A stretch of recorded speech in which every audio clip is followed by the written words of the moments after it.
के प्रदेश से पीछे मत हटिएगा। ये उलगुलान आप अपने लिए नहीं करेंगे, ये उलगुलान आप अपने बच्चों के भविष्य के लिए करेंगे। वे बच्चे जो आज आपकी गोद में यहां तक चल के आए हैं, वे बच्चे जो 5वीं 6ठी क्लास में पढ़ रहे हैं, वे पढ़ तो लेंगे, वो 90% अंक लेकर पास भी हो जाएंगे, लेकिन कहां जाएंगे? गुजरात की कपड़ा फैक्ट्री में, कहां जाएंगे? सूरत की कपड़ा फैक्ट्री में, कहां जाएंगे? केरल की मछली फैक्ट्री में, कहां जाएंगे? हैदराबाद की किसी कंपनी में, कहां जाएंगे? महाराष्ट्र के किसी टावर में, दुबई कुवैत के बड़ी बड़ी जो टावर है वहां पर जाके काम करेंगे। वो 90% लाने वाले आपके बच्चे।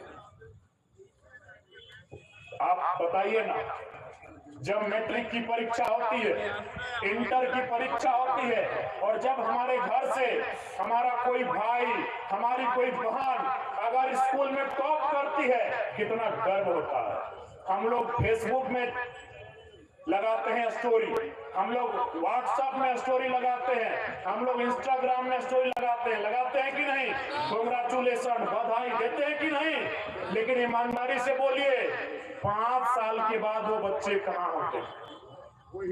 जिस दिन वो पास करके आते हैं, पूरा झारखंड उन्हें जानता है कि फलाना स्कूल में टॉप करने वाला लड़का 85% लेके आया है, 425 नंबर लेके आया है, 450 नंबर लेके आया है, 475 नंबर लेके आया है, पूरे स्कूल में नाम रोशन किया है, पूरे जिले में नाम रोशन किया है, पूरे प्रखंड में नाम रोशन किया है, पूरे गांव में नाम रोशन किया है। लेकिन वही बच्चा, वही भाई, वही बहन 5 साल बाद बताइएगा कहां होता है?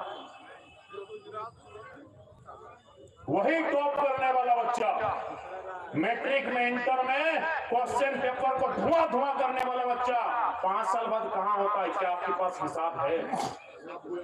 क्या आपके पास हिसाब है? 5 साल बाद आपने स्टोरी लगाया उसका? आपने मैट्रिक की परीक्षा पास करने के बाद जितना स्टोरी लगाया, क्या 5 साल बाद उसका स्टोरी आप लगा पाए? नहीं लगा पाए, क्योंकि अगर बहन है वो शादी होके पता नहीं गुमनाम हो गई, वो बहन शादी करके बेरोजगारी का दंश झेल के गुमनाम हो गई, और वो भाई मछली के फैक्ट्री में जाके गुमनाम हो गया। ये देश, ये प्रदेश नहीं मेरा, ये राज्य नहीं मेरा। इस राज्य की कल्पना वीरों ने नहीं की थी, इस राज्य के लिए निर्मल महातो ने कलेजे में गोली नहीं खाई थी, इस राज्य के लिए बिरसा भगवान ने खून की उल्टियां नहीं की थी, इस राज्य के लिए जयपाल सिंह मुंडा और विनोद बिहारी महतो ने, शेख भिखारी ने संघर्ष नहीं किया। अगर मैं गलत हूं तो टोकिएगा, अगर मैं गलत व्याख्या कर रहा हूं तो टोकिएगा। इतना समय लेके आपको कादो कीचड़ में खड़ा करके मुझे गलत कहने का अधिकार नहीं है, मुझे टोकिएगा अगर मैं गलत हूं।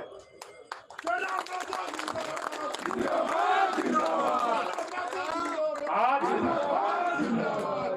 इसलिए हम लोग पहले ही कह रहे हैं, सरकार में अगर हम लोग आते हैं तो सबसे पहले जमीन की हिफाजत करेंगे। क्योंकि मैं किसान का बेटा हूं, चासा घर का बेटा हूं, मेरा मानना है सबसे सर्वोपरि जमीन होता है, जमीन से ऊपर कुछ नहीं होता है। इसीलिए हम लोग सबसे पहले जमीन की हिफाजत करेंगे। दूसरा बात, युवाओं के लिए एक बेहतर सिलेबस हम लोग तैयार करेंगे।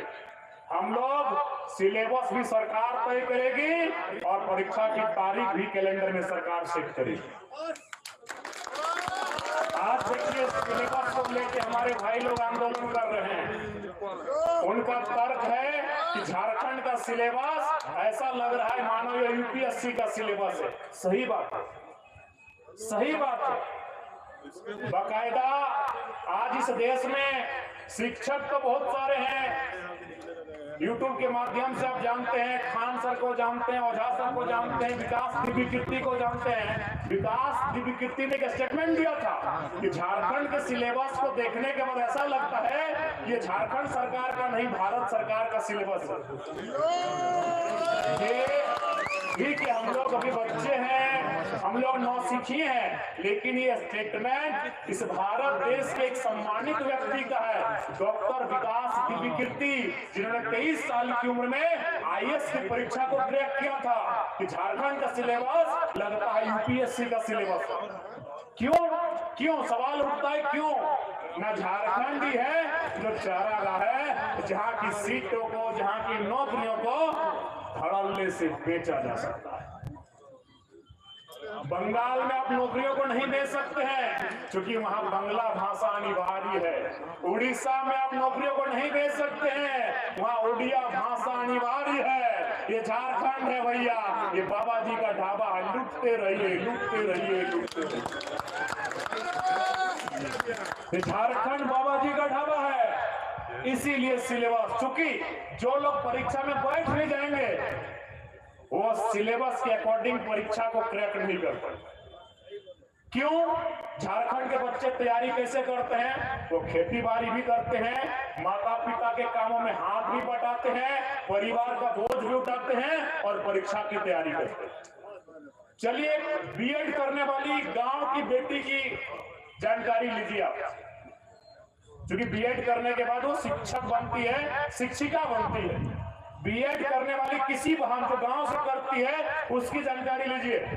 वह सुबह उठ रही है, सास ससुर की सेवा करती है, अगर छोटा बच्चा है तो उसको नहाना धुलाना सारा काम करती है, पति को ऑफिस के लिए भेजती है, अगर कहीं काम करने के लिए टिफिन भर के देती है, उसके बाद वो बीएड कॉलेज जाती है। गांव की 90% बीएड करने वाली लड़कियों की कहानी है। वो जिस हाल में तैयारी करती है उस हाल में पटना में जो बैठ के बहन तैयारी कर रही है मुकाबला नहीं है। इलाहाबाद में जो सिलेबस की तैयारी कर रही है हमारी झारखंड की बेटी मुकाबला नहीं कर पाई।